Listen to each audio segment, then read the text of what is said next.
আসসালামু আলাইকুম প্রিয় শিক্ষার্থী বন্ধুরা, আজকে তোমাদের শেখাবো চিত্র 2.9 বরফের তাপ প্রদানের লেখচিত্র।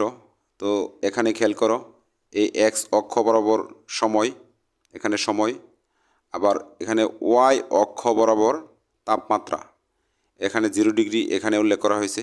মানে এই চিত্রের মাধ্যমে তোমরা বরফ প্রদানের তাপমাত্রা বিভিন্ন সময় কত থেকে কত ডিগ্রি সেলসিয়াস থাকে তোমরা লিখতে পারবে, বর্ণনা দিতে পারবে, বিভিন্ন পরীক্ষায় আসে। তো ওয়াই অক্ষ বরাবর সময়, এই এখানে 0 থেকে এই 20 থেকে 40, মানে 20 ডিগ্রি পর পর তাপমাত্রা দেখানো হয়েছে। এখানে 140 পর্যন্ত আছে তাপমাত্রা। আচ্ছা, এখন এখানে দেখো এ বিতে কী আছে? বরফ। এ বিতে বরফ থাকে সবসময়। তোমরা এইভাবে বর্ণনাগুলো দেবে। এ বিতে বরফ 0 ডিগ্রি সেলসিয়াস তাপমাত্রায় গলতে শুরু করে, তখন পুরোটা একসাথে গলার পর, মানে একসাথে তো আর বরফ গলে যাবে না, কিছুক্ষণ সময় নেবে। বরফটা 0 ডিগ্রি সেলসিয়াস তাপমাত্রায় যখন গলতে শুরু করে, পুরোটা পানি হওয়ার পর, দেখো বিসিতে কী আছে? পানি। বরফ ধীরে ধীরে পুরোটা গলার পর, এবিতে তো বরফই, তাহলে বিসিতে পানি। তাহলে দেখো বিসিতে যখন পুরোটা পানি হয়, এবিতে কি? বরফ 0 ডিগ্রি সেলসিয়াস তাপমাত্রায় গলে, আর বিসিতে পুরোটা পানি হওয়ার পরে ওই পানি, বরফের পানিটাই 100 ডিগ্রি সেলসিয়াস তাপমাত্রায় কি ফুটতে শুরু করে। কি করে? 100 ডিগ্রি সেলসিয়াস তাপমাত্রায় দেখো এই যে। তাহলে সিডিতে কি? বরফ। সিডিতে বরফ কি? বরফের পানি। 100 ডিগ্রি, যে 100 ডিগ্রি সেলসিয়াস তাপমাত্রায় কি? এই যে 100 ডিগ্রি সেলসিয়াস তাপমাত্রায় ফুটতেছে। আর পানি ফুটার পর, ফুটতে ফুটতে এক পর্যায়ে কি সে জলীয় বাষ্প হয়ে যাচ্ছে, যে ডিতে কি? জলীয় বাষ্প। তো তো আশা করি তোমরা বুঝতে পারতেছো।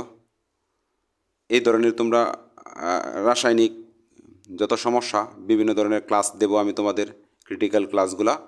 তোমরা যারা এখনও চ্যানেলটি সাবস্ক্রাইব করো নাই, এ ধরনের ইন্টারেস্টিং ক্লাস পেতে চ্যানেলটি সাবস্ক্রাইব করে রাখো। পরবর্তীতে ক্লাস দেওয়ার সাথে সাথে নোটিফিকেশন পেয়ে যাবে এবং ক্লাসগুলো তোমরা খুব মনোযোগ সহকারে দেখতে পারবে আশা করি। তো আবার একটু বর্ণনা বলি, যে এক্স অক্ষ বরাবর সময় বর্ণনার লেখাটা, মানে এই যে এখানে তো ব্যাখ্যা দেওয়াই আছে, কিন্তু আমি আমার মতো করে, কিংবা তোমরা যেভাবে লিখবে পরীক্ষার খাতায় সেটা আমি বলছি। যে কোনো পড়া, গাইড, মাস্টার, বই, এগুলো হচ্ছে একটা গাইডলাইন, দিক নির্দেশনা, যে এটা ওইভাবে লিখতে হবে এরকম না। নিজের মতো করে পড়া বোঝার পরে তুমি লিখবা, লিখতে পারলে ভালো মার্ক পাবে। ঠিক আছে? তাহলে এই এক্স অক্ষ বরাবর সময়, ওয়াই অক্ষ বরাবর তাপমাত্রা, তাহলে এ বিতে বরফ, যেটা 0 ডিগ্রি সেলসিয়াস তাপমাত্রায় গলতে শুরু করছে দেখো। তারপরে বি সিতে পুরোটা কি? পানি। যখন পুরোটা পানি হওয়ার পর, ঠিক আছে, পানি যখন পানি হয়ে গেছে, তখন কি? সিডিতে 100 ডিগ্রি সেলসিয়াস তাপমাত্রায় বরফ ফুটতে শুরু করছে। বরফের পানিটা কি? ফুটতে শুরু করছে। তাহলে বিসিতে পানি হয়েছে, প্রথমে পানি হয়েছে। পানি হওয়ার পর সিডিতে 100 ডিগ্রি সেলসিয়াস তাপমাত্রায় কি? পানি ফুটতে শুরু করছে। তারপর ডিতে কি? জলীয় বাষ্প। তো জলীয় বাষ্পের সংকেত, এটা মনে রাখবা, H2O, মানে পানির সংকেত যা, বরফের সংকেতও যা, এই পানির সংকেত, বরফের সংকেত একই, জলীয় বাষ্পের সংকেত একই, তিনটা H2O।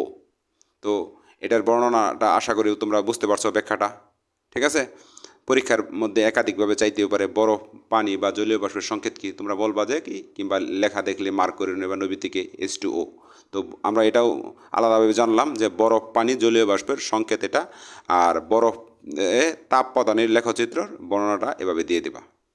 তো আশা করি তোমাদের ধন্যবাদ মনোযোগ সহকারে শেষ পর্যন্ত ক্লাসটি দেখার জন্য।